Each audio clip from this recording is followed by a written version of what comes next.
body like no other. I'm giving you the deal. How I really feel, hooked on your loving for real. Many try, but chosen a few. Now my eyes only see you. I wanna pack it up for two. Know just what to do. One chance to give it true to you. 'Cause I'm down with you. Them things you're doing lately. 'Cause I'm down with you. Let's do it on a daily. 'Cause I'm down with you. Ooh, your look is driving me crazy. Any more of that love that you gave me, I can see it in your eyes. I can see it in your eyes.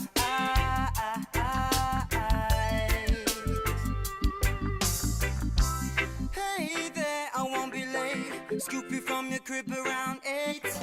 We can fire up a dub, do the rubber dub. Later we can tear up the club. Like a diamond in every single way. And I got my blessings every day. You're a perfect display, and there's nothing more to say. Take me home, I wanna play, yeah. 'Cause I'm down with you. Them things you're doing lately. 'Cause I'm down with you. Let's do it on a daily. 'Cause I'm down with you. Ooh, your look is driving me crazy. Any more of that love that you gave me? Here, to take it. Ooh, before you make a big decision, I wanna disclose details of the mission. Figure out your favorite position. Germinates into fruition. 'Cause your love is so hard to find, and you do it naturally, no need to try. From the eyes to the thighs, flawless design. Can't get you off of my mind. 'Cause I'm down with you. Them things you're doing lately. 'Cause I'm down with you. Let's do it on a daily. 'Cause I'm down with you. Ooh, your look is driving me crazy. Any more of that love that you gave me, I can see it in your eyes. I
up spreading around your color blue.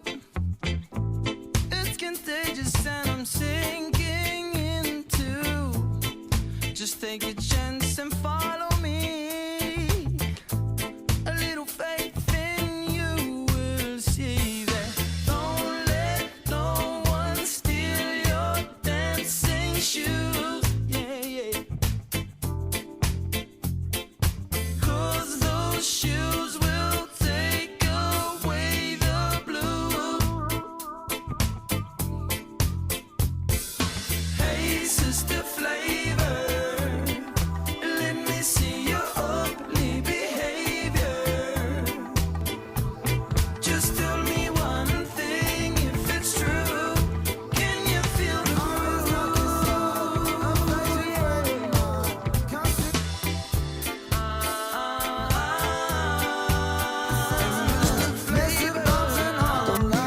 There's something better for me, or better destiny. No baggage all on board. There's something better for me.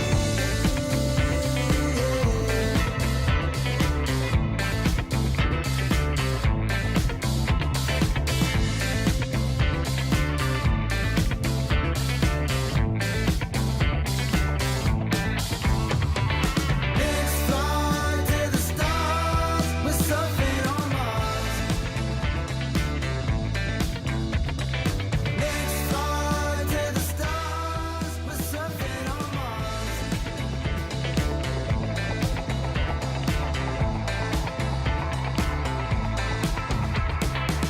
They're everywhere down here. Your deepest roots of fears. Don't try to fight them now. Leave them beneath the clouds. There's something better for me, or better destiny. No baggage all out on board. There's something better for me. Yeah, yeah, yeah. There's something better for me. Yeah, yeah, yeah.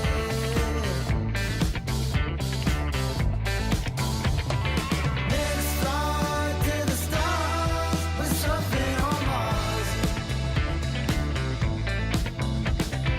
Let's fly to the stars. We're surfing on Mars.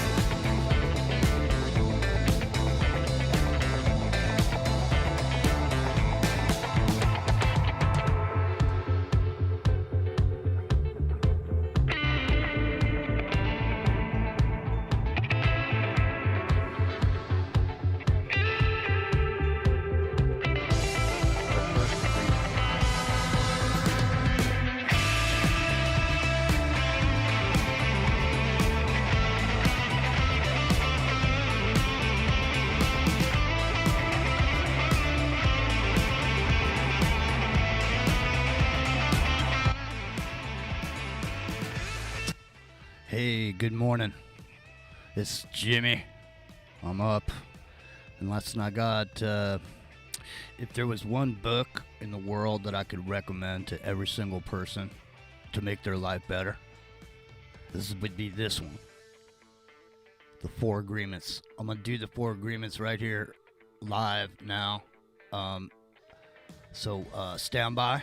Get ready for the first agreement. Be impeccable with your word. Mine's Jimmy. It's in the microcosm special.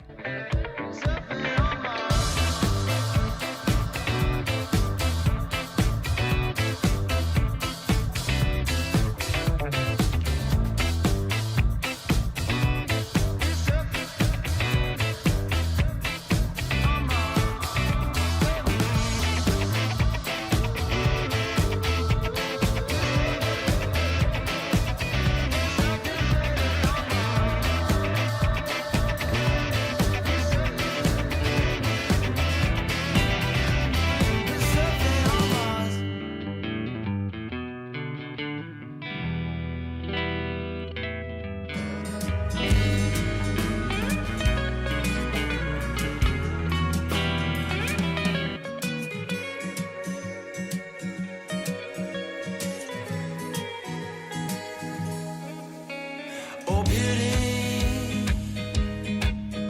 from the balcony. The river's flowing deep over all the I can see.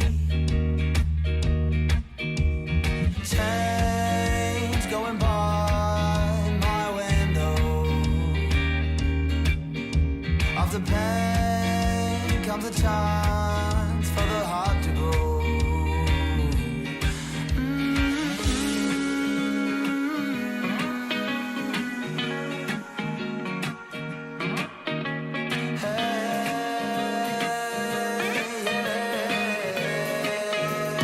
Brother, just listen and drink from the water now.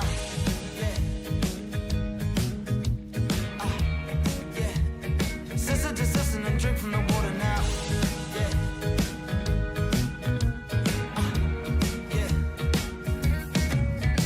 Underwater, darkness looms. I feel it on my skin, feel it try to pull me in now. Rain wash away these feelings. We wait for the day that love wins.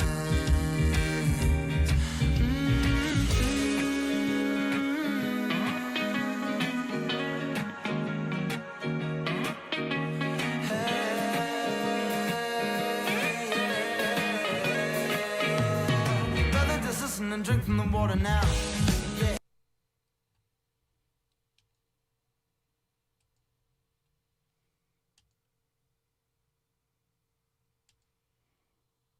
All right, here we go. Sorry about that. There was a window open, and I couldn't find the window that was playing that. Introducing Simply Safe's that new video. wireless outdoor. Oh, Jesus Christ, man. I couldn't find the window that was playing that. Hold on. Staring at fate, I'm in the lead and I'm breaking away. She want me now, but I'm making her wait. I'm at the table, 1,000 a plate. With 5 seconds left for the win. Yeah, just perfect. Yeah, don't worry. Hold on a second here. Get this together in a minute.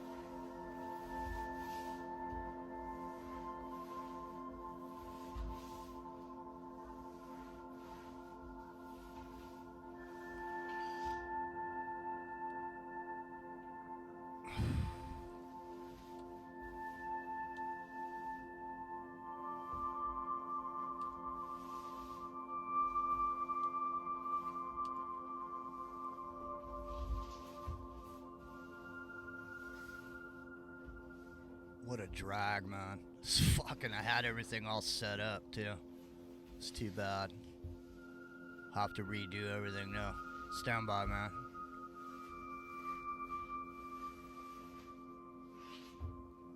Oh, this is too much, man.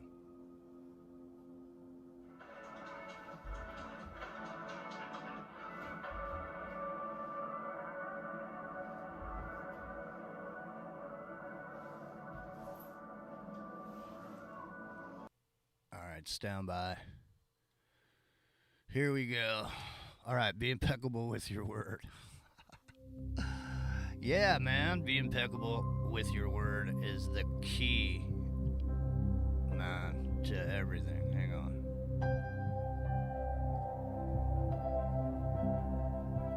What you are seeing and hearing right now is nothing but a dream.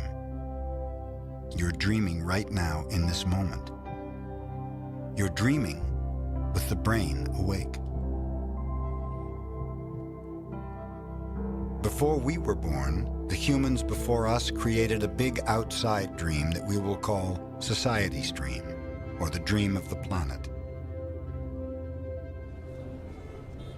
The dream of the planet includes all of society's rules, its beliefs, its laws, its religions, its different cultures and ways to be, its governments, schools, social events, and holidays. The outside dream has so many rules that when a new human is born, we hook the child's attention and introduce these rules into his or her mind. As children, we didn't have the opportunity to choose our beliefs, but we agreed with the information that was passed to us from the dream of the planet via other humans. I call this process the domestication of humans. We trust what we believe, and our beliefs set us up for suffering. In the dream of the planet, it is normal for humans to suffer. to live in fear and to create emotional dramas. Our personal dream can also become an ongoing nightmare, where we suffer and live in a state of fear. But we don't need to dream a nightmare. It is possible to enjoy a pleasant dream. There are thousands of agreements you have made with yourself, with other people, with God, with society, with your parents, with your spouse, with your children. But the most important agreements are the ones you made with yourself. In these agreements, you tell yourself who you are, what you feel, what you believe, and how to behave. One single agreement is not such a problem, but we have many agreements that make us suffer, that make us fail in life. If you want to live a life of joy and fulfillment, you have to find the courage to break those agreements that are fear-based and claim your personal power. When we're finally ready to change our agreements, there are 4 very powerful agreements that will help us break those agreements that come from fear and deplete our energy. You need a very strong will in order to adopt the 4 agreements. But if you can begin to live your life with these agreements, the transformation in your life will be amazing.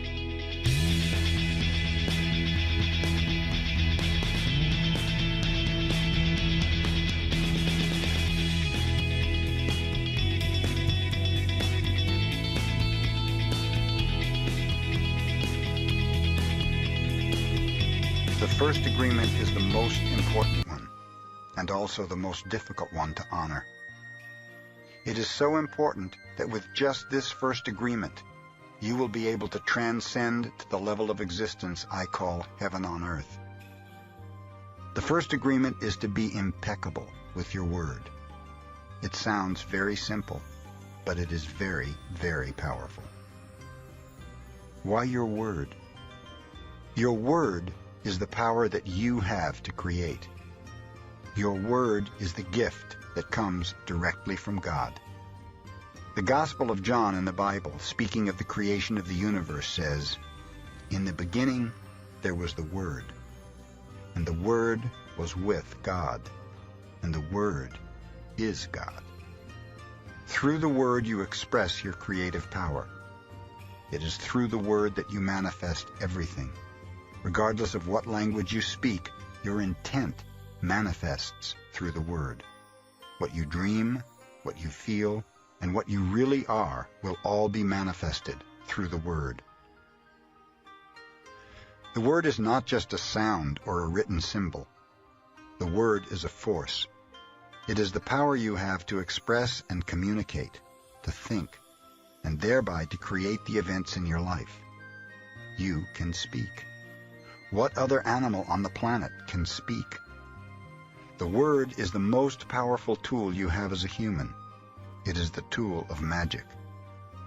But like a sword with 2 edges, your word can create the most beautiful dream, or your word can destroy everything around you. One edge is the misuse of the word, which creates a living hell. The other edge is the impeccability of the word, which will only create beauty, love, and heaven on earth. Depending upon how it is used, the word can set you free, or it can enslave you even more than you know. All the magic you possess is based on your word. Your word is pure magic, and misuse of your word is black magic.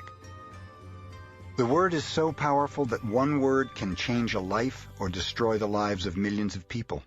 Some years ago, one man in Germany, by the use of the word, manipulated a whole country of the most intelligent people. He led them into a world war with just the power of his word. He convinced others to commit the most atrocious acts of violence. He activated people's fear with the word, and like a big explosion, there was killing and war all around the world. All over the world, humans destroyed other humans because they were afraid of each other. Hitler's word, based on fear-generated beliefs and agreements, will be remembered for centuries. The human mind is like a fertile ground where seeds are continually being planted. The seeds are opinions, ideas, and concepts. You plant a seed, a thought, and it grows. The word is like a seed, and the human mind is so fertile. The only problem is that too often it is fertile for the seeds of fear. Every human mind is fertile, but only for those kinds of seeds it is prepared for. What is important is to see which kind of seeds our mind is fertile for, and to prepare it to receive the seeds of love. Take the example of Hitler. He sent out all those seeds of fear, and they grew very strong and beautifully achieved massive destruction. Seeing the awesome power of the word, we must understand what power comes out of our mouths. One fear or doubt planted in our mind can create an endless drama of events. One word is like a spell, and humans use the word like black magicians, thoughtlessly putting spells on each other.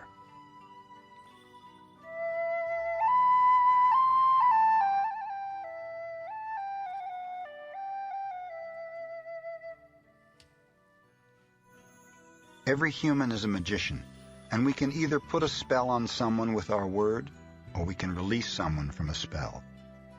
We cast spells all the time with our opinions. An example: I see a friend and give him an opinion that just popped into my mind. I say, I see that kind of color in your face in people who are going to get cancer. If he listens to the word, and if he agrees, he'll have cancer in less than 1 year. That is the power of the word. During our domestication, our parents and siblings gave their opinions about us without even thinking. We believed these opinions, and we lived in fear over these opinions, like not being good at swimming, or sports, or writing.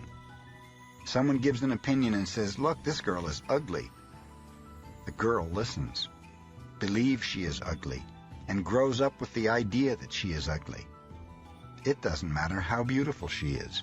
As long as she has that agreement, she will believe that she is ugly. That is the spell that she is under. By hooking our attention, the word can enter our mind and change a whole belief for better or worse. Another example. You may believe you're stupid, and you may have believed this for as long as you can remember. This agreement can be very tricky, causing you to do a lot of things just to ensure that you are stupid. You may do something and think to yourself, "I wish I were smart, but I must be stupid or I wouldn't have done that." The mind goes in hundreds of different directions, and we could spend days getting hooked by just that one belief in our own stupidity. Then one day, someone hooks your attention and, using the word, lets you know that you are not stupid. You believe what the person says and make a new agreement.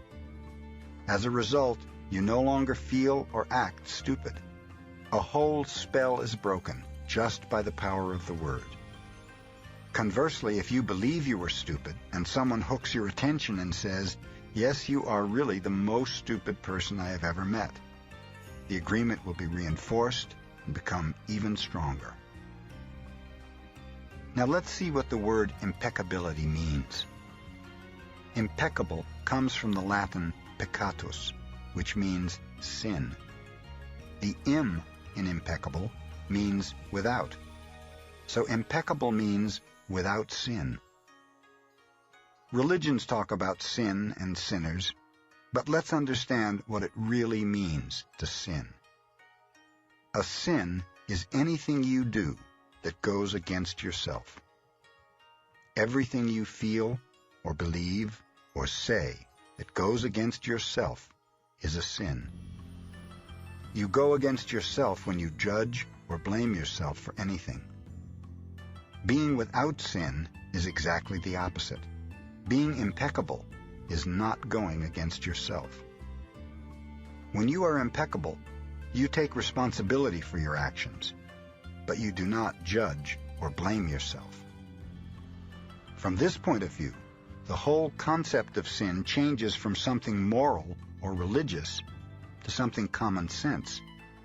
Sin begins with rejection of yourself. Self-rejection is the biggest sin that you commit. In religious terms, self-rejection is a mortal sin, which leads to death. Impeccability, on the other hand, leads to life. If I see you in the street and I call you stupid, it appears that I'm using the word against you, but really I'm using my word against myself, because you're going to hate me for this, and your hating me is not good for me. Therefore, if I get angry and with my word send all that emotional poison to you, I'm using the word against myself. If I love myself, I'll express that love in my interactions with you, and then I am being impeccable with the word, because that action will produce a like reaction. If I love you, then you will love me. If I insult you, you will insult me. If I have gratitude for you, you will have gratitude for me.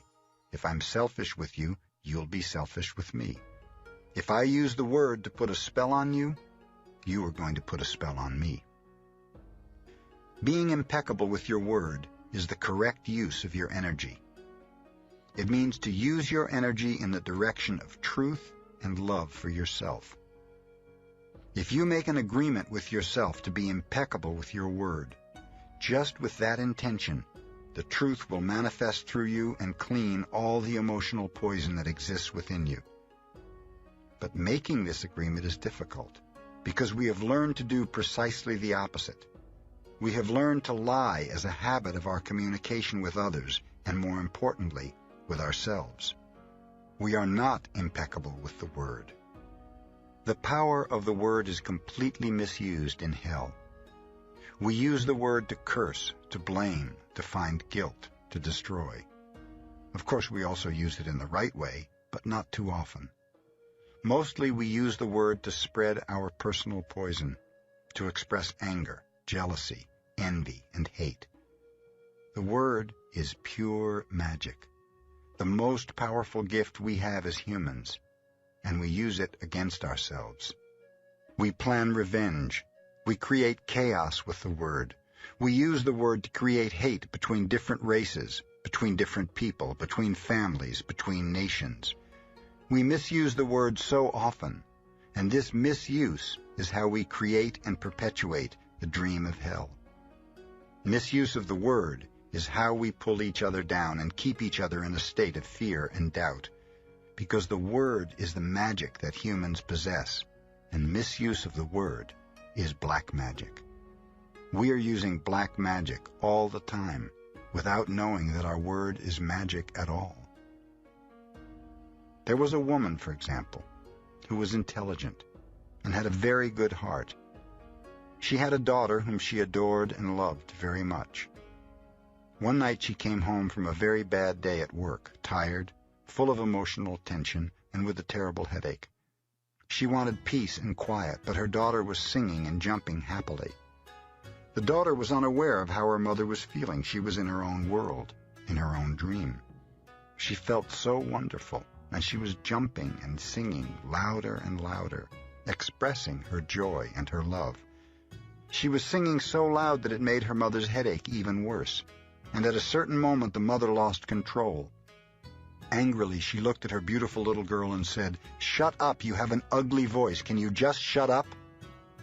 The truth is that the mother's tolerance for any noise was non-existent. It was not that the little girl's voice was ugly. But the daughter believed what her mother said, and in that moment she made an agreement with herself.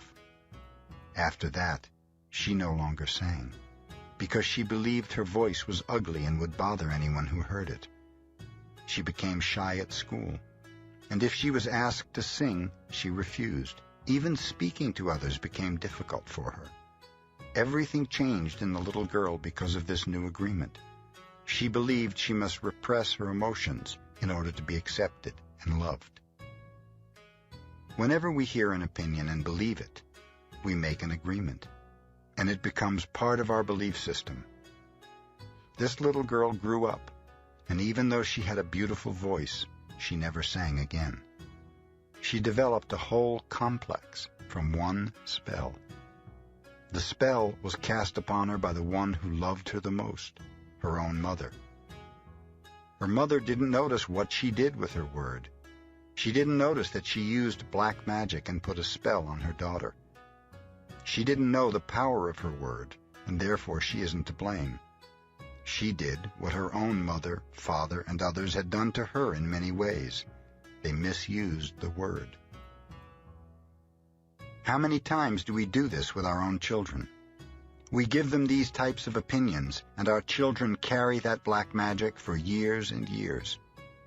People who love us do black magic on us, but they don't know what they do. That is why we must forgive them. They don't know what they do. Another example. You awake in the morning feeling very happy. You feel so wonderful you stay 1 or 2 hours in front of the mirror making yourself beautiful. Well, one of your best friends says, "What has happened to you? You look so ugly. Look at that dress you're wearing. You look ridiculous." That's it. That is enough to put you all the way down in hell. Maybe this girlfriend just told you this to hurt you, and she did. She gave you an opinion with all the power of her word behind it. If you accept the opinion, it becomes an agreement now, and you put all your power into that opinion. That opinion becomes black magic. These types of spells are difficult to break. The only thing that can break a spell is to make a new agreement based on truth. The truth is the most important part of being impeccable with your word. On one side of the sword are the lies which create black magic, and on the other side of the sword is the truth which has the power to break the spell of black magic. Only the truth will set us free. Looking at everyday human interactions, imagine how many times we cast spells on each other with our word. Over time, this interaction has become the worst form of black magic, and we call it gossip. Gossip is black magic at its very worst because it is pure poison. We learned how to gossip by agreement. When we were children, we heard the adults around us gossiping all the time, openly giving their opinions about other people. They even had opinions about people they didn't know. Emotional poison was transferred along with the opinions, and we learned this as the normal way to communicate. Gossiping has become the main form of communication in human society. It has become the way we feel close to each other, because it makes us feel better to see someone else feel as badly as we do. There's an old expression that says, "Misery likes company," and people who are suffering in hell don't want to be all alone. Fear and suffering are an important part of the dream of the planet. They are how the dream of the planet keeps us down. Using the analogy of the human mind as a computer, gossip can be compared to a computer virus. A computer virus is a piece of computer language written in the same language all the other codes are written in, but with a harmful intent. This code is inserted into the program of your computer when you least expect it, and most of the time without your awareness. After this code has been introduced, your computer doesn't work quite right, or it doesn't function at all because the codes get so mixed up with so many conflicting messages that it stops producing good results. Human gossip works exactly the same way.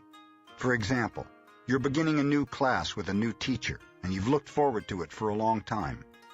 On the first day of class, you run into someone who took the class before who tells you, "Oh, that instructor was such a pompous jerk. He didn't know what he was talking about, and he was a pervert too, so watch out."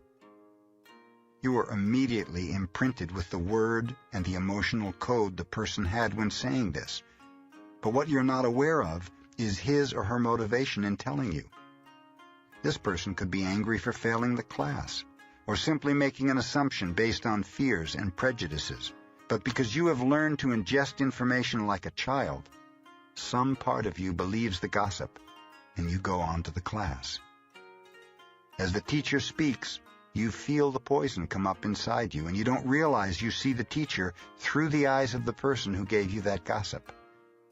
Then you start talking to other people in the class about this, and they start to see the teacher in the same way, as a jerk and a pervert. You really hate the class, and soon you decide to drop out. You blame the teacher, but it is gossip that is to blame. All of this mess can be caused by one little computer virus. One little piece of misinformation can break down communication between people, causing every person it touches to become infected and contagious to others. Imagine that every single time others gossip to you, they insert a computer virus into your mind, causing you to think a little less clearly every time. Then imagine that in an effort to clean up your own confusion and get some relief from the poison, you gossip and spread these viruses to someone else. Now imagine this pattern going on in a never-ending chain between all the humans on Earth. The result is a world full of humans who can only read information through circuits that are clogged with a poisonous, contagious virus. Even worse are the black magicians or computer hackers who intentionally spread the virus. Think back to a time when you or someone you know was angry with someone else and desired revenge. In order to seek revenge, you said something to or about that person with the intention of spreading poison and making that person feel bad about him or herself. As children, we do this quite thoughtlessly, but as we grow older, we become much more calculated in our efforts to bring other people down. Then we lie to ourselves and say that person received a just punishment for their wrongdoing. When we see the world through a computer virus, it is easy to justify the cruelest behavior.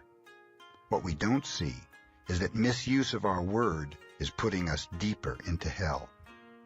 For years we've received the gossip and spells from the words of others, but also from the way we use our word with ourselves. We talk to ourselves constantly, and most of the time we say things like, "Oh, I look fat. I look ugly. I'm getting old. I'm losing my hair. I'm stupid. I never understand anything. I will never be good enough, and I am never going to be perfect." Do you see how we use the word against ourselves? We must begin to understand what the word is and what the word does. If you understand the first agreement, be impeccable with your word, you begin to see all the changes that can happen in your life. Changes first in the way you deal with yourself, and later in the way you deal with other people, especially those you love the most. Consider how many times you have gossiped about the person you love the most to gain the support of others for your point of view. How many times have you hooked other people's attention and spread poison about your loved one in order to make your opinion right? Your opinion is nothing but your point of view. It is not necessarily true. Your opinion comes from your beliefs, your own ego, and your own dream. We create all this poison and spread it to others just so we can feel right about our own point of view. If we adopt the first agreement and become impeccable with our word, any emotional poison will eventually be cleaned from our mind and from our communication and our personal relationships, including with our pet dog or cat. Impeccability of the word will also give you immunity from anyone putting a negative spell on you. You'll only receive a negative idea if your mind is fertile ground for that idea. When you become impeccable with your word, your mind is no longer fertile ground for words that come from black magic. Instead, it is fertile for the words that come from love. You can measure the impeccability of your word by your level of self-love. How much you love yourself and how you feel about yourself are directly proportionate to the quality and integrity of your word. When you are impeccable with your word, you feel good, you feel happy, and at peace. You can transcend the dream of hell just by making the agreement to be impeccable with your word. Right now, I'm planting that seed in your mind. Whether or not the seed grows depends upon how fertile your mind is for the seeds of love. It's up to you to make the agreement to be impeccable with your word. Nurture this seed, and as it grows in your mind, it will generate more seeds of love to replace the seeds of fear. The first agreement will change the kind of seeds your mind is fertile for. The first agreement is one you should make if you want to be free, if you want to be happy. If you want to transcend the level of existence that is hell, to be impeccable with your word is very powerful. Use the word in the correct way. Use the word to share your love. Use white magic, beginning with yourself.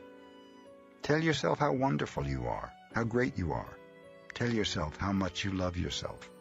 Use the word to break all those teeny tiny agreements that make you suffer. Just this one agreement can change your whole life. Impeccability of the word can lead you to personal freedom, to huge success and abundance. It can take away all fear and transform it into joy and love. Just imagine what you can create with impeccability of the word. You can transcend the dream of fear and live a different life. You can live in heaven in the middle of thousands of people living in hell because you are immune to that hell. You can attain the kingdom of heaven from this one agreement. Be impeccable with your word.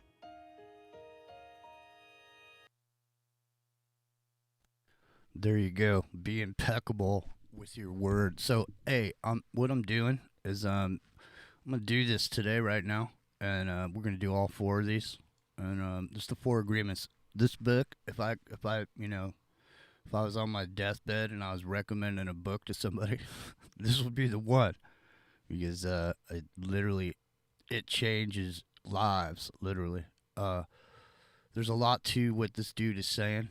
His name's Ruiz. Here, hang on a second. I gotta get back. I got too many windows open. But I mean, when I got this book, it changed my life. Seriously, it's all about how it's all about how you do it. You know what I mean? It's all about how much you want to, and obviously, the first agreement is be impeccable with your word.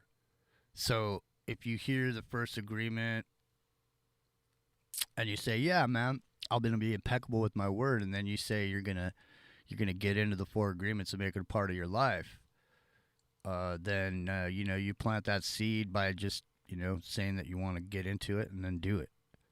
I don't know, man. Who the hell knows? All I know is, listen, this is some powerful information. All right, seriously. I mean, just that first one. I mean, I'm gonna bring this to the table next week at the on the show, and I'm not gonna bring the whole 4 agreements in there, but I'm gonna bring out specific chunks of these agreements to talk about the media and talk about the alternative media, and to talk about how these viruses get started. Once with information that's false. And how fires get started with false information that causes black magic and causes this shit to happen.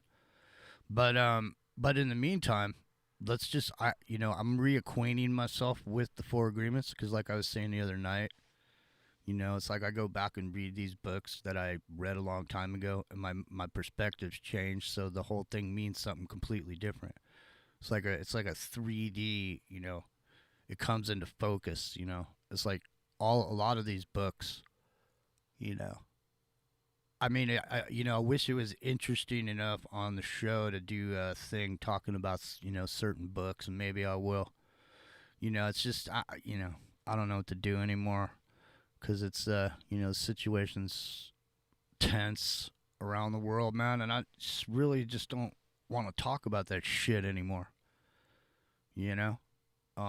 But it's overshadowed. It overshadows everything, So, and people are almost addicted to hearing about it now. So, it's a fine line, It is. But anyway, all right.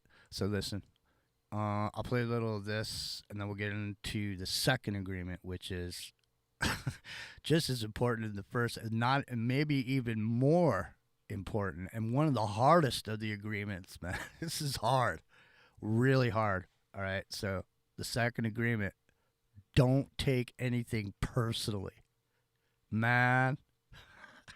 This is hard, trust me on that. All right.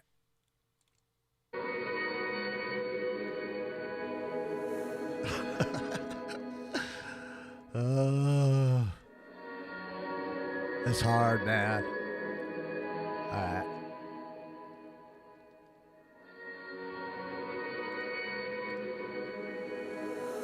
I take the brakes off. And I ride, yeah.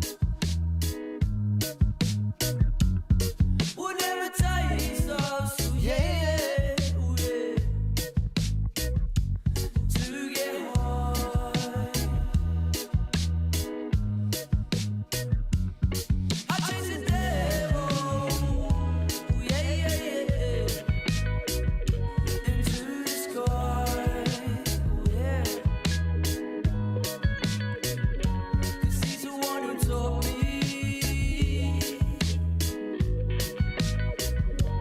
where to fly. I forget my name, oh, 'cause it's so insane. Cocaine, yeah. Oh, I forget my name. Oh, I forget my name. 'Cause it's so insane. Cocaine, yeah. Oh, I forget my name. I take the brakes off.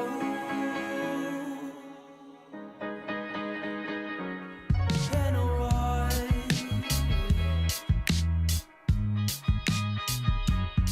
Whatever takes us, yeah, yeah, oh, yeah. Oh, to get high. Oh, I forget my name. Oh, 'cause it's so insane. Cocaine, yeah. Oh, I forget my name. Oh, I forget my name. 'Cause it's so insane. Cocaine, yeah. Oh, I forget my name. See, I drink the venom. That's Sticky Fingers. Okay, yeah. It's wavy weapons, the beast untied, sticky fingers. Don't forget the name. Oh, 'cause it's so insane. Cocaine, yeah. Oh, I forget my name. Oh, I forget my name. 'Cause it's so insane. The second agreement. Don't take anything personally. The second agreement is don't take anything personally. Whatever happens around you, don't take it personally. Using an earlier example, if I see you on the street and I say, "Hey, you are so stupid," without knowing you, it's not about you, it's about me. If you take it personally, then perhaps you believe you're stupid. Maybe you think to yourself, how does he know? Is he clairvoyant? Or can everybody see how stupid I am? You take it personally because you agree with whatever was said. As soon as you agree, the poison goes through you, and you are trapped in the dream of hell. What causes you to be trapped is what we call personal importance. Personal importance, or taking things personally, is the maximum expression of selfishness because we make the assumption that everything is about me. During the period of our education or our domestication, we learn to take everything personally. We think we are responsible for everything. Me, always me. Nothing other people do is because of you. It is because of themselves. All people live in their own dream, in their own mind. They are in a completely different world from the one we live in. When we take something personally, we make the assumption that they know what is in our world, and we try to impose our world on their world. Even when a situation seems so personal, even if others insult you directly, it has nothing to do with you. What they say, what they do, and the opinions they give are according to the agreements they have in their own minds. Their point of view comes from all the programming they received during domestication. If someone gives you an opinion and says, "Hey, you look so fat," don't take it personally, because the truth is that this person is dealing with his or her own feelings, beliefs, and opinions. That person tried to send poison to you, and if you take it personally, then you take that poison, and it becomes yours. Taking things personally makes you easy prey for these predators, the black magicians. They can hook you easily with one little opinion and feed you whatever poison they want, and because you take it personally, you eat it up. You eat all their emotional garbage, and now it becomes your garbage. But if you do not take things personally, you are immune in the middle of hell. Immunity to poison in the middle of hell is the gift of this agreement. When you take things personally, you feel offended, and your reaction is to defend your beliefs and create conflicts. You make something big out of something so little because you have the need to be right and make everybody else wrong. You also try hard to be right by giving them your own opinions. In the same way, whatever you feel and do is just a projection of your own personal dream, a reflection of your own agreements. What you say, what you do, what you think or feel, and the opinions you have are according to the agreements you have made. And these opinions have nothing to do with me. It is the way you see the world. It is nothing personal, because you are dealing with yourself, not with me. Others are going to have their own opinion according to their belief system, so nothing they think about me is really about me, but it is about them. You may even tell me, "Hey, what you're saying is hurting me." But it is not what I am saying that is hurting you. It is that you have wounds that I touch by what I have said. You are hurting yourself. There is no way that I can take this personally, not because I don't believe in you or don't trust you, but because I know that you see the world with different eyes, with your eyes. You create an entire picture or movie in your mind, and in that picture, you are the director. You are the producer. You are the main actor or actress.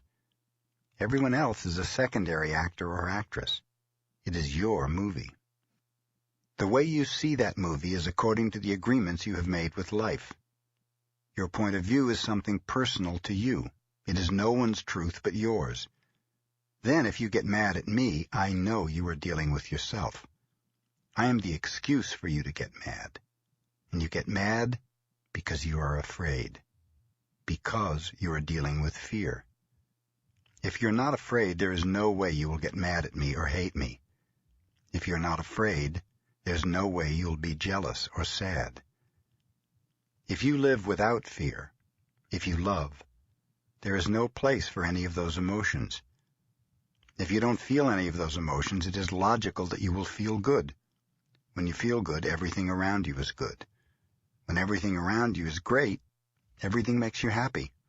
You're loving everything that's around you because you're loving yourself. You're happy with the movie that you're producing, happy with your agreements with life. You're at peace, and you live in that state of bliss where everything is wonderful and everything is beautiful.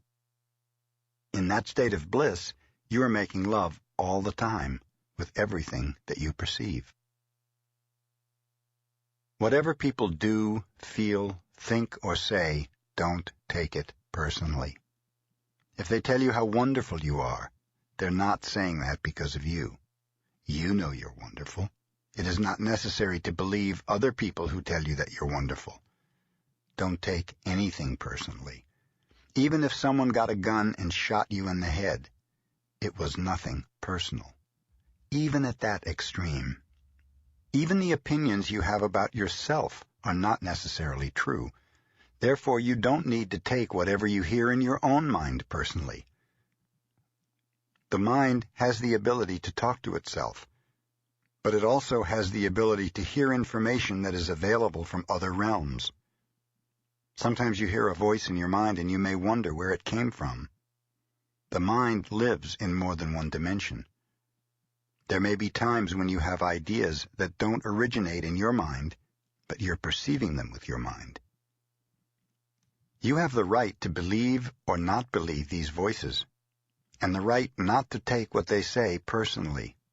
You have a choice, just as you have a choice of what to believe and agree with in the dream of the planet.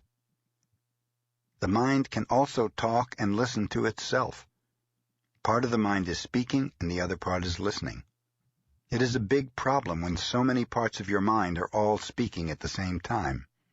Each one has different thoughts and feelings. Each one has a different point of view.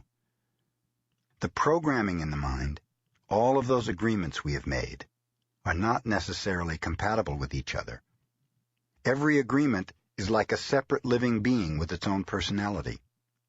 All these little living beings create inner conflict because they're alive and they each have a voice.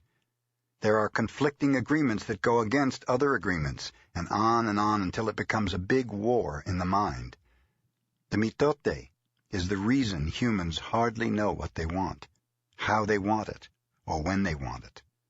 They don't agree with themselves because there are parts of the mind that want one thing and other parts that want exactly the opposite. Only by making an inventory of our agreements will we uncover all of the conflicts in the mind and eventually make order out of the chaos of the mitote. Don't take anything personally, because by taking things personally you set yourself up to suffer for nothing. Humans are addicted to suffering at different levels and to different degrees, and we support each other in maintaining these addictions. Humans agree to help each other suffer. If you have the need to be abused, you'll find it easy to be abused by others. Likewise, if you're with people who need to suffer, something in you makes you abuse them. It is as if they have a note on their back that says, "Please kick me." They are asking for justification for their suffering. Their addiction to suffering is nothing but an agreement that is reinforced every day. Wherever you go, you will find people lying to you, and as your awareness grows, you'll notice that you also lie to yourself. Do not expect people to tell you the truth, because they also lie to themselves. You have to trust yourself and choose to believe or not to believe what someone says to you. When we really see other people as they are, without taking it personally, we can never be hurt by what they say or do. Even if others lie to you, it's okay. They're lying to you because they're afraid. They're afraid you will discover that they are not perfect.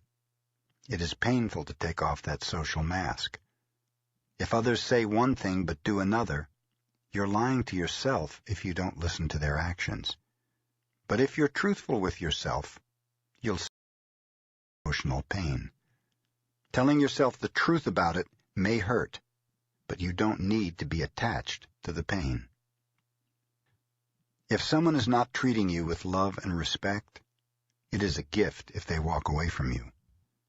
If that person doesn't walk away, you will surely endure many years of suffering. Walking away may hurt for a while, but your heart will eventually heal. Then you can choose what you really want. You'll find that you don't need to trust others as much as you need to trust yourself to make the right choices. When you make it a strong habit not to take anything personally, you avoid many upsets in your life. Your anger, jealousy, and envy will disappear, and even your sadness will simply disappear if you don't take things personally. If you can make this second agreement a habit, you'll find that nothing can put you back into hell. There is a huge amount of freedom that comes to you when you take nothing personally. You become immune to black magicians, and no spell can affect you regardless of how strong it may be. The whole world can gossip about you, and if you don't take it personally, you are immune. Someone can intentionally send emotional poison, and if you don't take it personally, you will not eat it. When you don't take the emotional poison, it becomes even worse in the sender, but not in you. You can see how important this agreement is.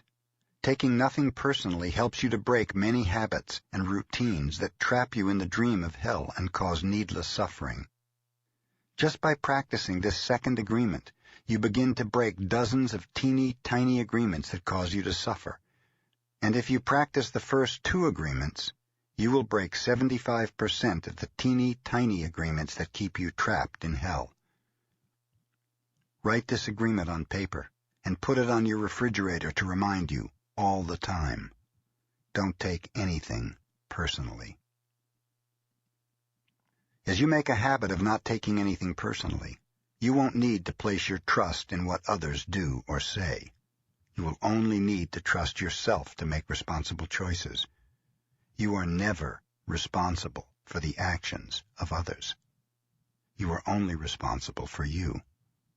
When you truly understand this and refuse to take things personally, you can hardly be hurt by the careless comments or actions of others. If you keep this agreement, you can travel around the world with your heart completely open and no one can hurt you. You can say, "I love you," without fear of being ridiculed or rejected. You can ask for what you need. You can say yes, or you can say no, whatever you choose, without guilt or self-judgment.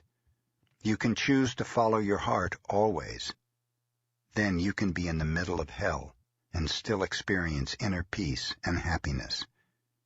You can stay in your state of bliss, and hell will not affect you at all.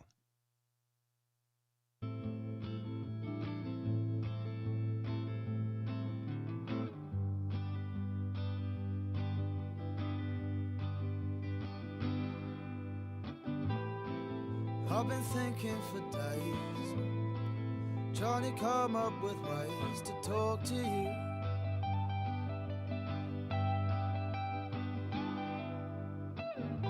Climbed up a tree on a hill, watched as the leaves stood still and talked to me.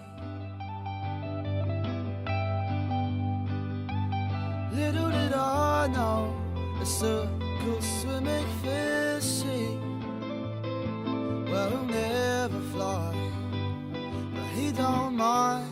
He just swishes water in time to the beat. He can't run, he has no feet, but it's okay.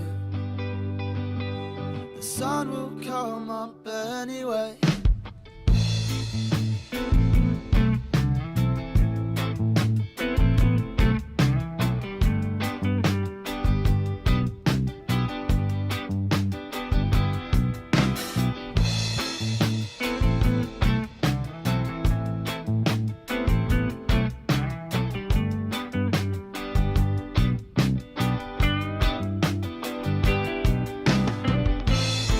Nobody hears her now. Nobody cared to tell her what we said.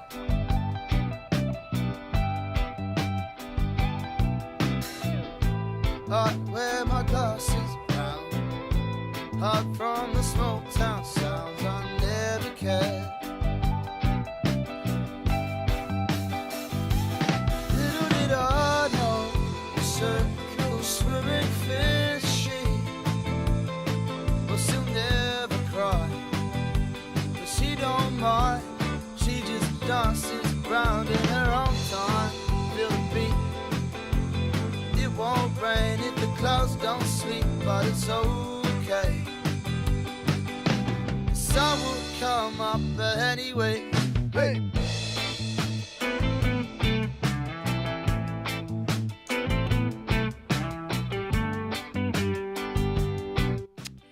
That's some good music, boy. I get your day going good right there, huh? See, I could have that in my CD player. I could be down at the beach right now looking at the ocean. But I'm here with you. There's the ocean right there. Look.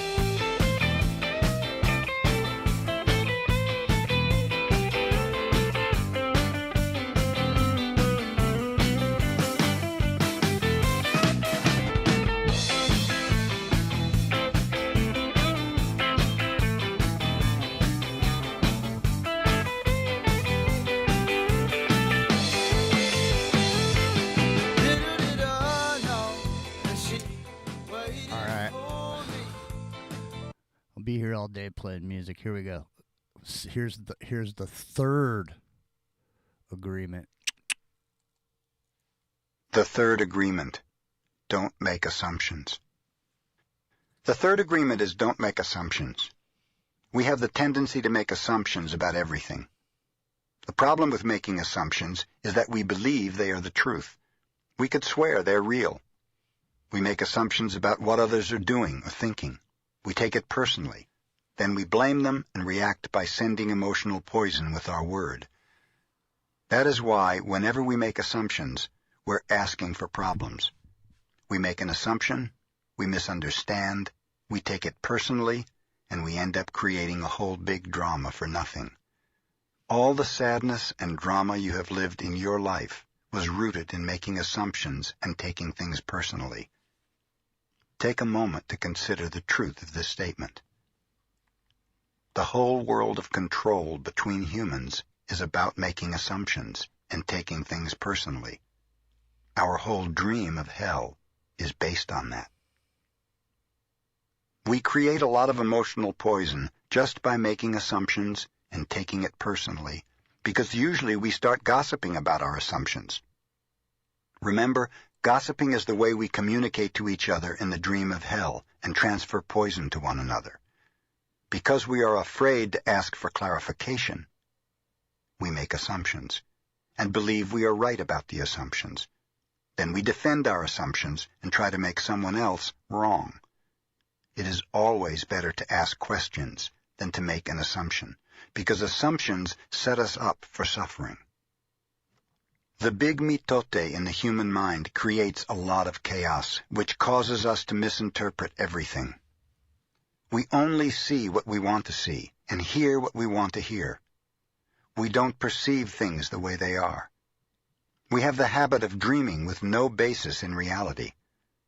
We literally dream things up in our imaginations. To understand something, we make an assumption about the meaning, and when the truth comes out, the bubble of our dream pops, and we find out it was not what we thought it was at all. An example. You're walking in the mall and you see a person you like. That person turns to you and smiles and then walks away. You can make a lot of assumptions because of this one experience, and even create a whole fantasy. And you really want to believe this fantasy and make it real. In your mind, a whole relationship begins from that. A whole dream begins to form just from your assumptions, and you think, oh, this person really likes me. Maybe you even get married in this fantasy land. But the fantasy is in your mind, in your personal dream. Making assumptions in our relationships is really asking for problems. Often we make the assumption that our partner knows what we think, and that we don't have to say what we want. We assume they're going to do what we want because they know us so well. If they don't do what we assume they should do, we feel so hurt and say, you should have known. Another example. You decide to get married, and you make the assumption that your partner sees marriage the same way that you do. Then you live together and you find out this is not true. This creates a lot of conflict, but you still don't try to clarify your feelings about marriage.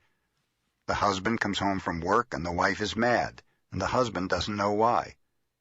Maybe it's because the wife made an assumption. Without telling him what she wants, she makes an assumption that he knows her so well that he knows what she wants, as if he can read her mind. She gets so upset because he fails to meet her expectations.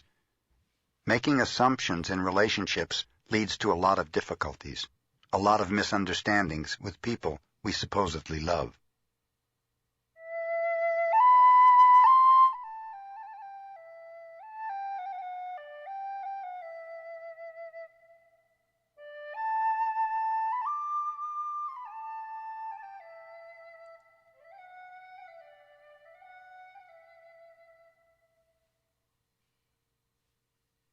In any kind of relationship, we can make the assumption that others know what we think, and we don't have to say what we want. They're going to do what we want because they know us so well. If they don't do what we want, what we assume they should do, we feel hurt and think, how could you do that? You should know. Again, we make the assumption that the other person knows what we want. A whole drama is created because we make this assumption and then put more assumptions on top of it. It is very interesting how the human mind works. We have the need to justify everything, to explain and understand everything in order to feel safe. We have millions of questions that need answers because there are so many things that the reasoning mind cannot explain. It is not important if the answer is correct. Just the answer itself makes us feel safe. This is why we make assumptions. If others tell us something, we make assumptions. And if they don't tell us something, we make assumptions to fulfill our need to know and to replace the need to communicate. Even if we hear something and we don't understand, we make assumptions about what it means and then believe the assumptions. We make all sorts of assumptions because we don't have the courage to ask questions. These assumptions are made so fast and unconsciously most of the time because we have agreements to communicate this way. We have agreed that it is not safe to ask questions. We have agreed that if people love us, they should know what we want or how we feel. When we believe something, we assume we are right about it to the point that we will destroy relationships in order to defend our position. We make the assumption that everyone sees life the way we do. We assume that others think the way we think, feel the way we feel, judge the way we judge, and abuse the way we abuse. This is the biggest assumption that humans make. And this is why we have a fear of being ourselves around others, because we think everyone else will judge us, victimize us, abuse us, and blame us as we do ourselves. So even before others have a chance to reject us, we have already rejected ourselves. That is the way the human mind works. We also make assumptions about ourselves, and this creates a lot of inner conflict. We overestimate or underestimate ourselves because we haven't taken the time to ask ourselves questions and to answer them. Perhaps you need to gather more facts about a particular situation. Or maybe you need to stop lying to yourself about what you truly want. Often when you go into a relationship with someone you like, you have to justify why you like that person. You only see what you want to see, and you deny there are things you don't like about that person. Then you make assumptions, and one of the assumptions is, my love will change this person. But this is not true. Your love will not change anybody. If others change, it's because they want to change, not because you can change them. Real love is accepting other people the way they are, without trying to change them. If we try to change them, this means we don't really like them. Find someone whom you don't have to change at all. It is much easier to find someone who is already the way you want him or her to be, instead of trying to change that person. Also, that person must love you just the way you are, so he or she doesn't have to change you at all. If others feel they have to change you, that means they really don't love you just the way you are. So why be with someone if you're not the way he or she wants you to be? We have to be what we are, so we don't have to present a false image. Just imagine the day that you stop making assumptions with your partner, and eventually with everyone else in your life. The way you communicate will change completely, and your relationships will no longer suffer from conflicts created by mistaken assumptions. One way to keep yourself from making assumptions is to ask questions. Make sure the communication is clear. If you don't understand, ask. Have the courage to ask questions until you are clear as you can be. And even then, do not assume you know all there is to know about a given situation. Once you hear the answer, you will not have to make assumptions because you will know the truth. Also, find your voice to ask for what you want. Everybody has the right to tell you no or yes, but you always have the right to ask.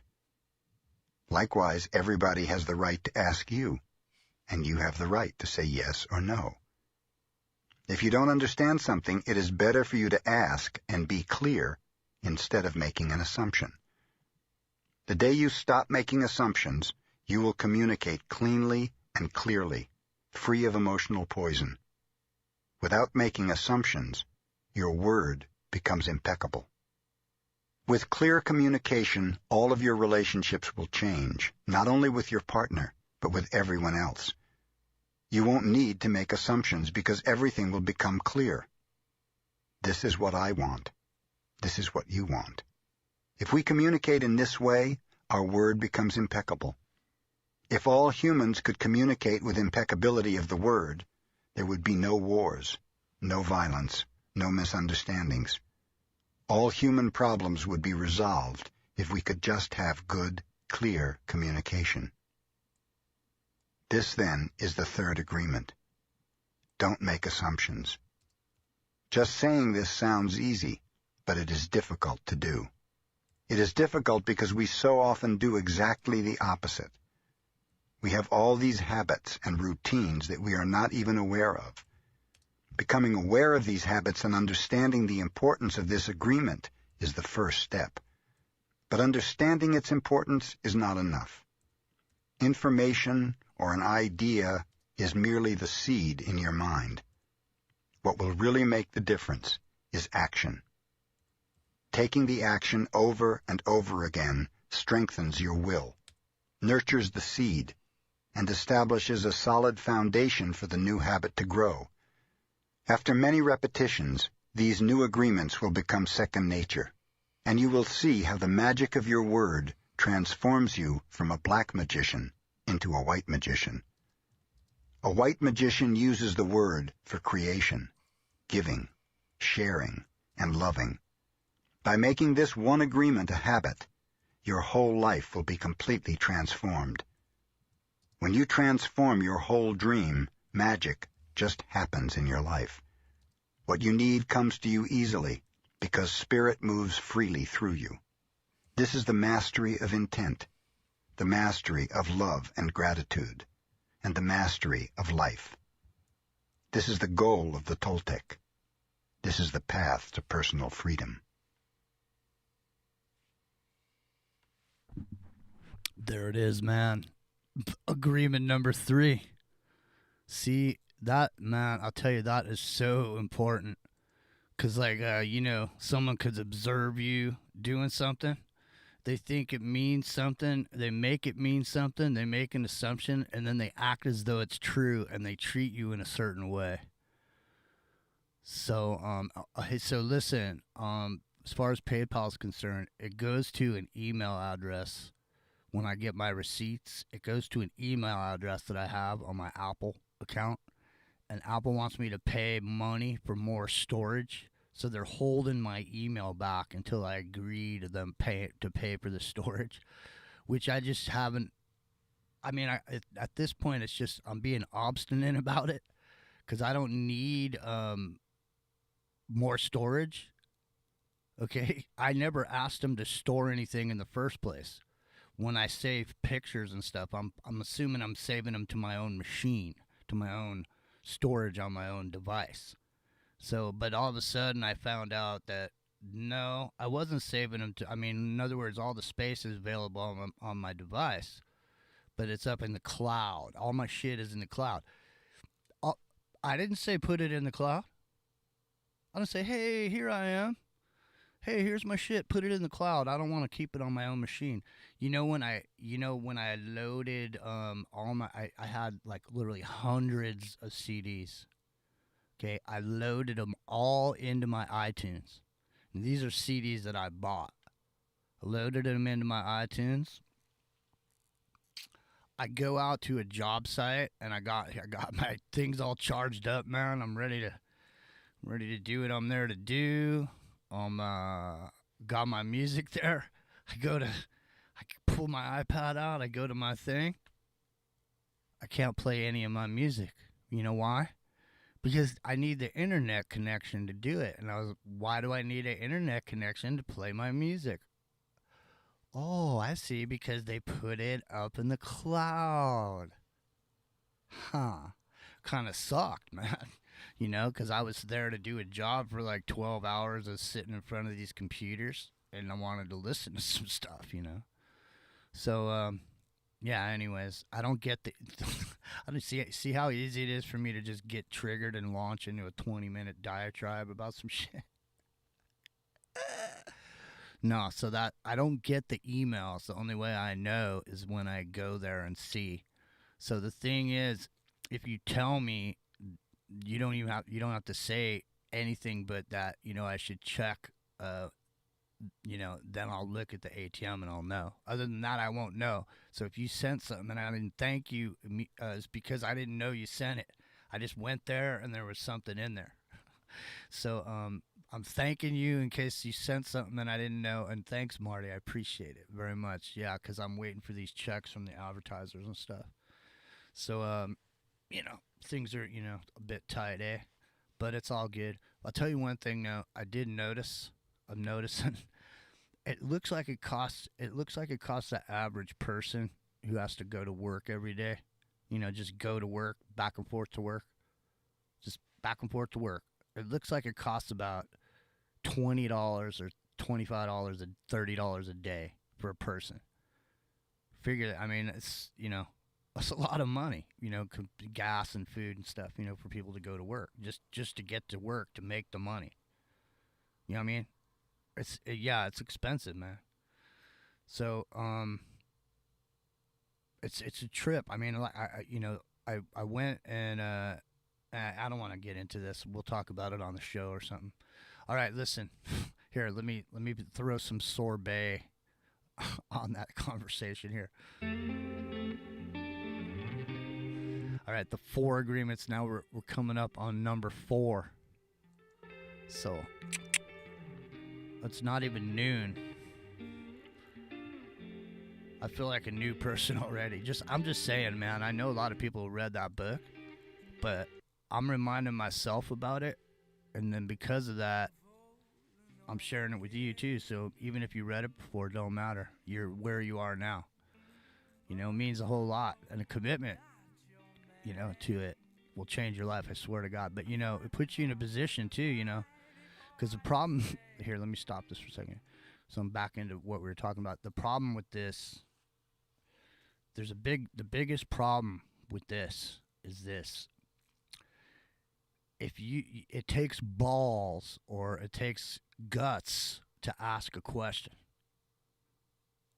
Cause you gotta be prepared for the answer to the question. That's the thing. Or not prepared, but you gotta be okay with whatever. That's what I should mean. Is you gotta be okay with whatever the answer is gonna be when you answer it, when you ask it. You know what I mean? Because if you ask a question, you're going to get an answer. And it might not be the one you want to hear. And then, that's where this other stuff comes into play. Because you ask a question, because you got to be clear to communicate, to be impeccable with your word. You ask the question, then you get the answer, and you can't take it personally or make assumptions about what it means. See, that's why this shit is super. It seems simple. It seems simple, but it isn't. But the thing is, the more you don't have to be perfect. You know what I mean? All you have to do is get started, and then once you see the results in your own life about how it starts to work, I mean, I've gone through this other thing. I've told you guys before, I went through Landmark Communications course. I was in a relationship with somebody, and she went through it, and it was like, I had to go through it, otherwise the relationship wasn't going to continue, because she was communicating in a way that was really direct and this and that from what she learned in there, and it made it impossible to hang in any kind of relationship with somebody that hadn't gone through that, simply because, I mean, once you learn how to communicate, communication is literally it's a weapon, man.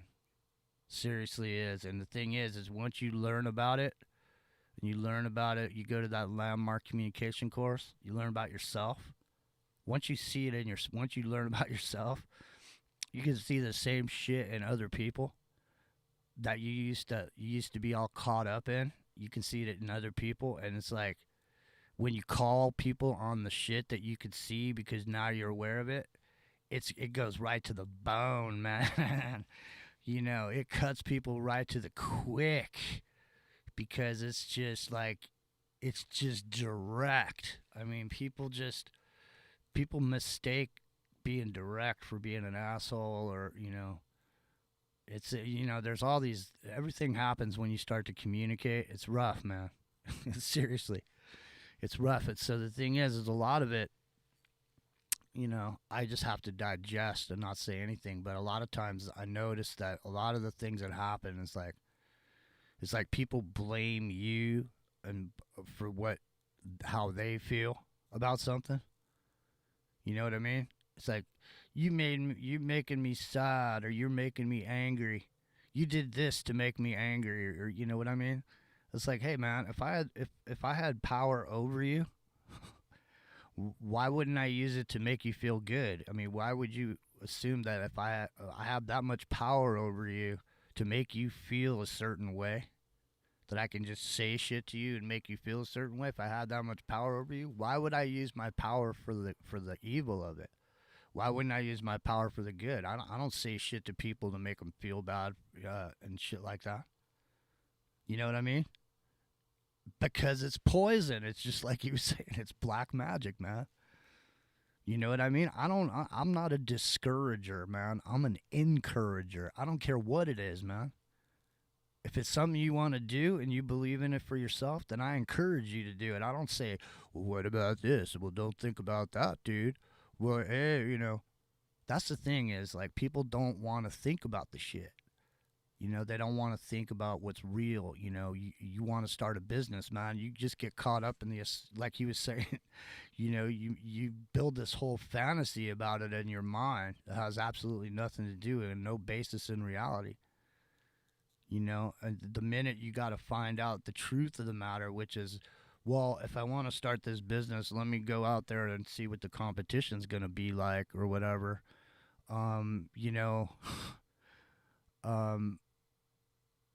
That's when the rubber meets the road. Most people don't want to ask that question. They want to live in the fantasy that they would be so successful if they started that business one day. But they don't want to actually look to see if they would be. That's asking a question. That's the kind of shit.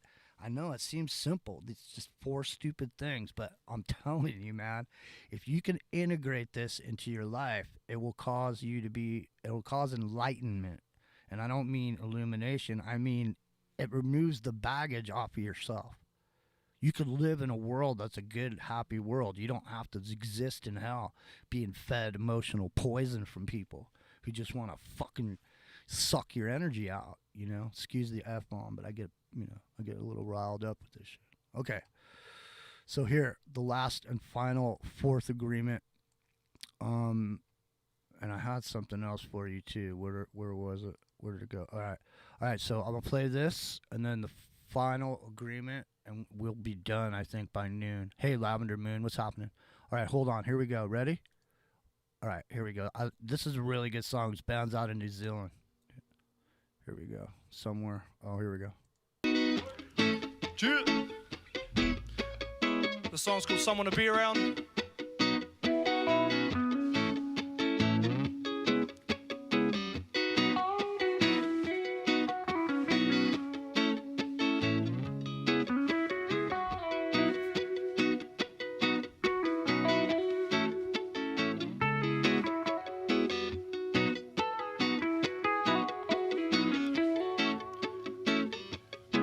Shout out to Grace and Wooly for jacking it up.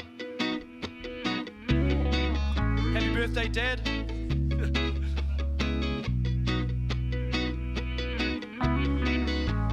This dude's dad is playing bass. He said, happy birthday, Dad.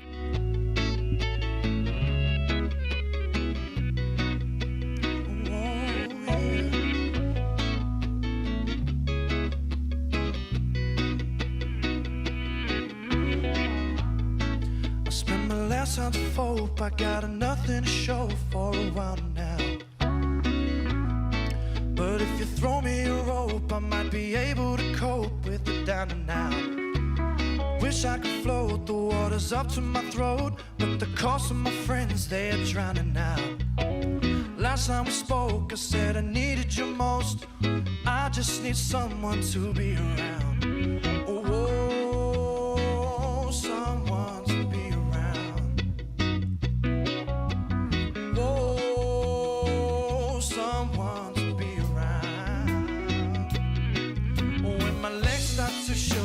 my soul starts to quiver, I think of the last time you spoke to me. You said everything has a meaning.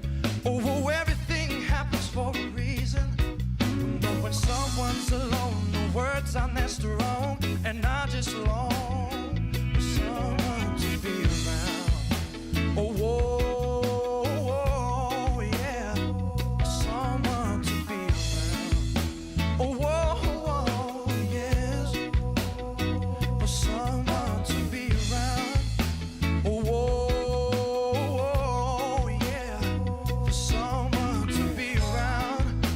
Oh, whoa, yes. Ladies and gentlemen, Mr. Johnny Fraser. Yeah, boy.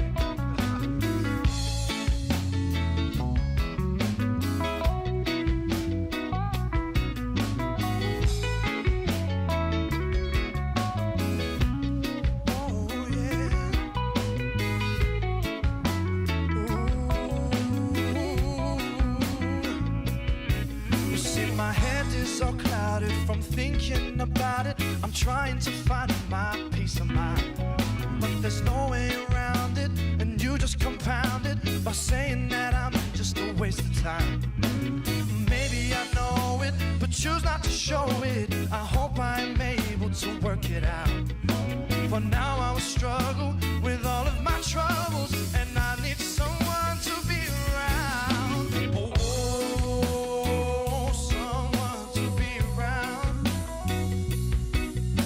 Oh, someone to be around.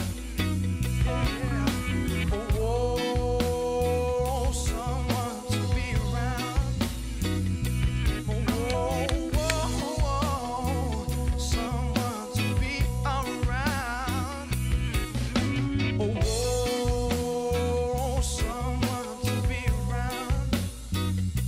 Oh, someone to be around. Oh, someone to be around. Someone to be around. The fourth agreement. Always do your best. There is just one more agreement, but it's the one that allows the other three to become deeply ingrained habits. The fourth agreement is about the action of the first three. Always do your best. Under any circumstance, always do your best. No more and no less. But keep in mind that your best is never going to be the same from one moment to the next. Everything is alive and changing all the time, so your best will sometimes be high quality, and other times it will not be as good. When you wake up refreshed and energized in the morning, your best will be better than when you're tired at night. Your best will be different when you're healthy as opposed to sick, or sober as opposed to drunk. Your best will depend on whether you're feeling wonderful and happy or angry and upset. In your everyday moods, your best can change from one moment to another, from 1 hour to the next, from one day to another. Your best will also change over time. As you build the habit of the 4 new agreements, your best will become better than it used to be. Regardless of the quality, keep doing your best. No more and no less than your best. If you try too hard to do more than your best, you will spend more energy than is needed, and in the end, your best will not be enough. When you overdo, you deplete your body and go against yourself. Then it takes you longer to accomplish your goal. But if you do less than your best, you subject yourself to frustrations, self-judgment, guilt, and regrets. Just do your best. In any circumstance in your life, it doesn't matter if you're sick or tired. If you always do your best, there is no way you can judge yourself. And if you don't judge yourself, there is no way you're going to suffer from guilt, blame, and self-punishment. By always doing your best, you will break a big spell that you have been under. Doing your best, you're going to live your life intensely. You're going to be productive. You're going to be good to yourself, because you will be giving yourself to your family, to your community, to everything. When you always do your best, you take action, and it is the action that is going to make you feel intensely happy. Doing your best is taking the action because you love it, not because you're expecting a reward. Most people do exactly the opposite. They only take action when they expect a reward, and they don't enjoy the action. And that's the reason why they don't do their best. For example, most people go to work every day just thinking of payday, and the money they will get from the work they're doing. They can hardly wait for Friday or Saturday, whatever day they receive their money, and can take time off. They're working for the reward, and as a result, they resist work. They try to avoid the action, and it becomes more difficult, and they don't do their best. They work so hard all week long, suffering the work, suffering the action, not because they like to, but because they feel they have to. They have to work because they have to pay the rent, because they have to support their family. They have all that frustration, and when they do receive their money, they are unhappy. They have 2 days to rest, to do what they want to do, and what do? They try to escape. They get drunk because they don't like themselves. They don't like their life. There are many ways that we hurt ourselves when we don't like who we are. On the other hand, if you take action just for the sake of doing it, without expecting a reward, you'll find that you enjoy every action you do. Rewards will come, but you're not attached to the reward. You can even get more than you would have imagined for yourself without expecting a reward. When you do your best, you don't give the judge the opportunity to find you guilty or to blame you. If you've done your best and the judge tries to judge you according to your book of laws, you've got the answer. I did my best. There are no regrets. That is why we always do our best. It is not an easy agreement to keep, but this agreement is really going to set you free. When you do your best, you learn to accept yourself. But you have to be aware and learn from your mistakes. Learning from your mistakes means you practice. Look honestly at the results and keep practicing. This increases your awareness. Do your best because you want to do it, not because you have to do it, not because you are trying to please the judge, and not because you are trying to please other people. If you take action because you have to, then there's no way you're going to do your best. Then it's better not to do it. Action is about living fully. Inaction is the way that we deny life. Inaction is sitting in front of the television every day for years because you're afraid to be alive and take the risk of expressing what you are. Expressing what you are is taking action. You can have many great ideas in your head, but what makes the difference is the action. Without action upon an idea, there will be no manifestation, no results, and no reward. A good example of this comes from the story about Forrest Gump. He didn't have great ideas, but he took action. He was happy because he always did his best at whatever he did. He was richly rewarded without expecting any reward at all. Taking action is being truly alive. It's taking the risk to go out and express your dream. This is different than imposing your dream on someone else, because everyone has the right to express his or her dream. God is life in action. The best way to say, "I love you, God," is to live your life doing your best. The best way to say, "Thank you, God," is by letting go of the past and living in the present moment, right here and now. Whatever life takes away from you, let it go. When you surrender and let go of the past, you allow yourself to be fully alive in the moment. Letting go of the past means you can enjoy the dream that is happening right now. If you live in a past dream, you don't enjoy what is happening right now because you'll always wish it to be different than it is. There is no time to miss anyone or anything because you are alive. Not enjoying what is happening right now is living in the past and being only half alive. This leads to self-pity, suffering, and tears. You were born with the right to be happy. You were born with the right to love, to enjoy, and to share your love. You are alive, so take your life and enjoy it. Don't resist life passing through you, because that is God passing through you. Just to be, to take a risk and enjoy your life, is all that matters. Say no when you want to say no, and yes when you want to say yes. You have the right to be you, but you can only be you when you do your best. When you don't do your best, you're denying yourself the right to be you. That's a seed that you should really nurture in your mind. You don't need knowledge or great philosophical concepts. You don't need the acceptance of others. You need to express your own divinity by being alive and by loving yourself and others. The first 3 agreements will only work if you do your best. Don't expect that you will always be able to be impeccable with your word. Your routine habits are too strong and firmly rooted in your mind, but you can do your best. Don't expect that you will never take anything personally. Just do your best. Don't expect that you will never make another assumption, but you can certainly do your best. By doing your best, the habits of misusing your word, taking things personally, and making assumptions will become weaker and less frequent with time. You don't need to judge yourself, feel guilty, or punish yourself if you cannot keep these agreements. If you do your best, always, over and over again, you will become a master of transformation. You are a master of speaking your language because you practiced. Everything you have ever learned, you learned through repetition. You learned to write, to drive, and even to walk by repetition. Practice makes the master. By doing your best, you become a master.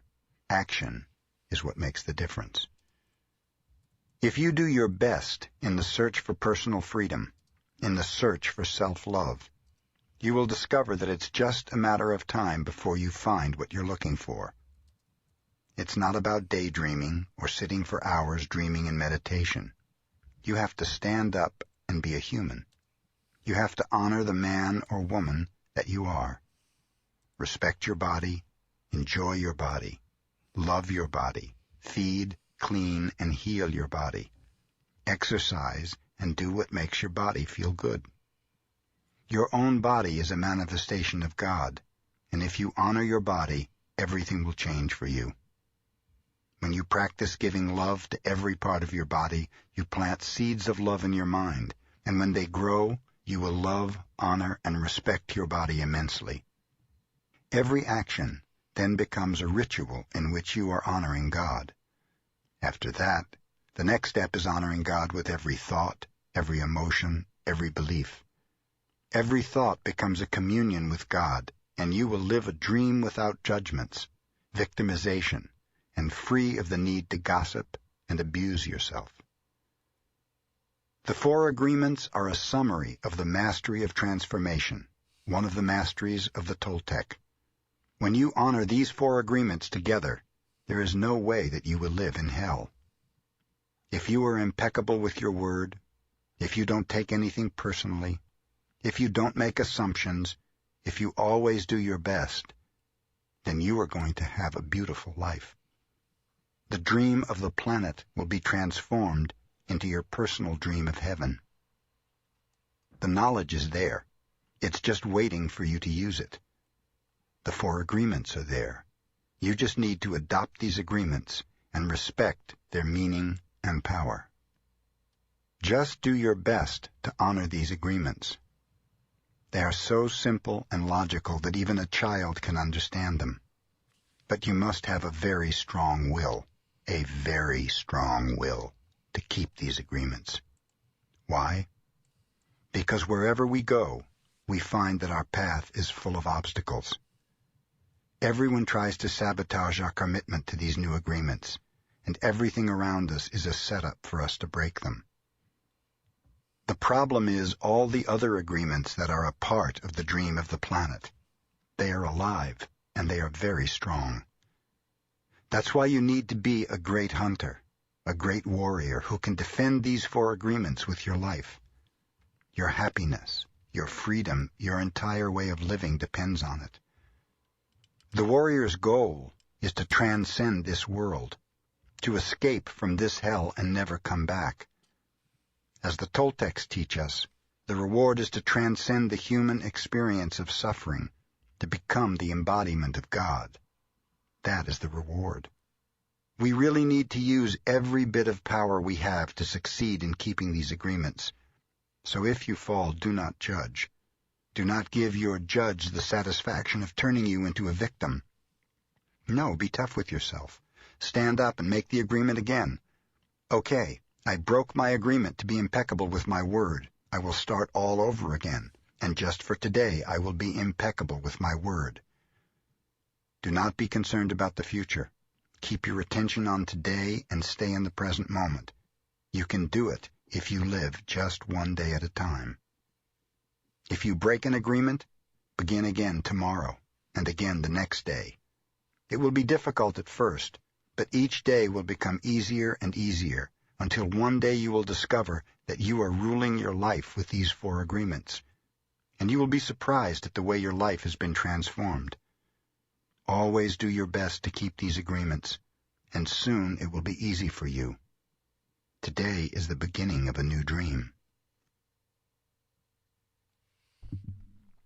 All you got to do is do your best, and if you can't do it all and you can't, it's too much, a little bit is better than nothing. And, you practice that little bit, you keep reminding yourself, and then you get better and better. It's just like working out at the gym. You go to the gym, your muscles get stronger.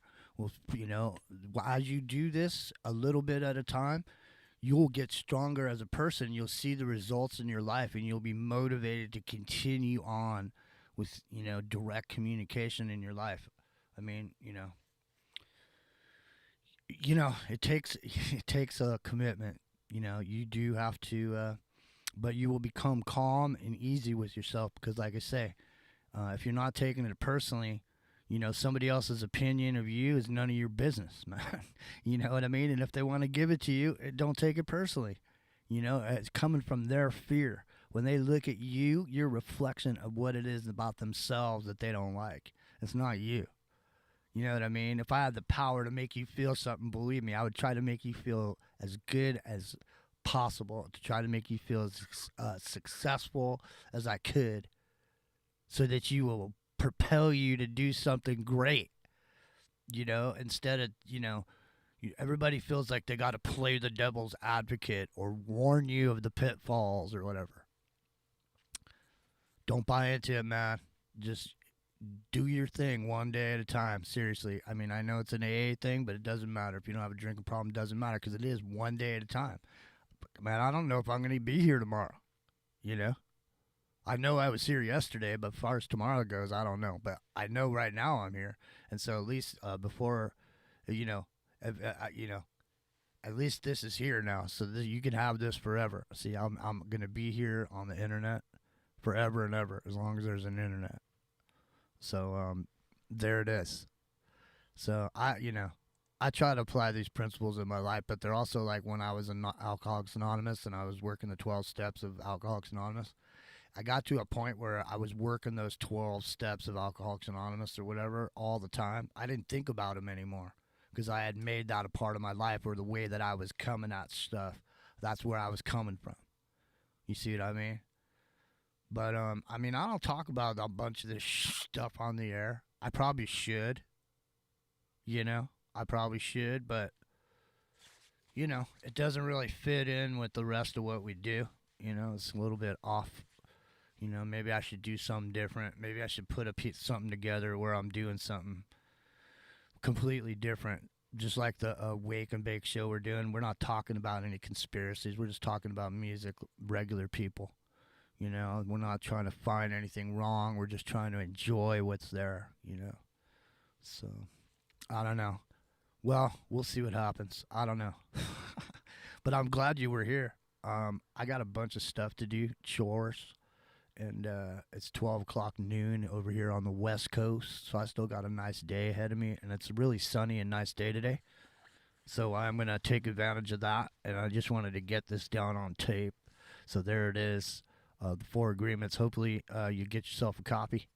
It's a good one, you know. You could just sit at your house and wield life-changing events by sending that shit out to people that you know for Christmas. It'll just arrive. They're like, what's this? And once they read that, man, anybody who reads that will definitely, their life will change. Guaranteed. So who the hell knows? I'm not sure. I'm at the studio now, so I'm not sure where I'm going from here, but I'm gonna be here for a bit still. But yeah. So I don't know. All right. So Lavender Moon, Marty, Peppy, Drone, everybody. P7. Let me see who else is here. Wanda. Everybody. I hope you enjoyed this presentation. Now I'm going to cut this up and I'm going to put it up there as a podcast on Aftermath. Yeah. Cool. All right. So here, let's take a listen to this and we'll head on out.